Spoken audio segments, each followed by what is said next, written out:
Gauri Suryavanshi, S मराठीमध्ये आपलं स्वागत। वळूया आजच्या बातमीकडे। आदिवासी भागात होळी सणाला सालाबादाप्रमाणे फाग मागण्याची प्रथा सुरू आहे।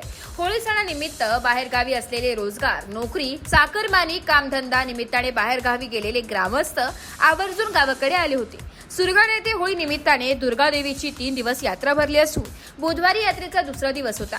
या यात्रेत दूरवरून व्यापारी, व्यावसायिक आले होते। यात्रेत शोभेच्या वस्तू, खेळणी, ज्वेलरी, नियमित वापराच्या घरगुती शेती उपयोगी वस्तू, कपडे, मिठाई, गूळ, खोबरे वाटी, खजूर, डाळ्या, नवीन कपड्यांची मोठ्या प्रमाणात खरेदी झाली।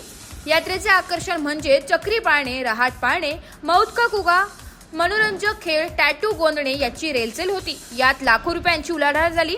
यात्रेत विविध लोककला, लोकसंस्कृतीचे दर्शन घडले।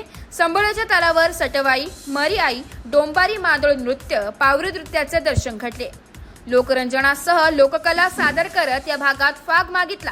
कला सादर केल्यानंतर 5 ते 10 रुपये फाग मागितला जातो। ही प्रथा आदिवासी भागात अजूनही टिकून आहे। एस मराठी न्यूज साठी प्रतिनिधी लक्ष्मण बाकुल, सुरगाणा। अशाच नवीन ताज्या घडामोडी जाणून घेण्यासाठी आमच्या एस मराठी न्यूज चॅनलला लाईक करा, शेअर करा, सबस्क्राईब करा आणि बेल आयकॉनला क्लिक करायला विसरू नका।